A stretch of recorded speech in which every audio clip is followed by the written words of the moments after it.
Quand on est en relation, que ce soit avec un conjoint, que ce soit avec les enfants, les amis, les parents, c'est qu'on répond, on reste dans la relation parce qu'il y a des besoins qui sont comblés dans cette relation. Et souvent, parce qu'on veut absolument garder cette relation, ce qui arrive, c'est qu'on la sabote inconsciemment. Parce qu'on a peur, la peur de perdre la relation, la peur de perdre tout ce qui est déjà comblé, la peur de perdre l'amour de l'autre,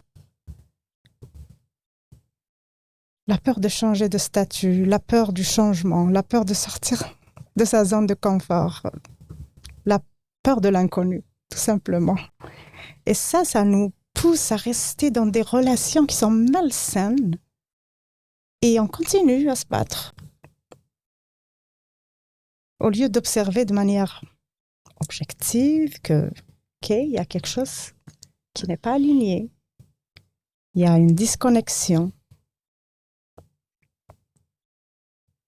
Et ce cheminement fait peur parce que justement on a peur de perdre la relation. Et c'est un cheminement qui est très important d'aller se connecter à soi en premier. Puis le miracle, c'est que lorsqu'on fait un travail sur soi, travail entre parenthèses, c'est pas vraiment un travail, mais on l'appelle souvent un travail sur soi, c'est une connexion. C'est une connexion avec son divin.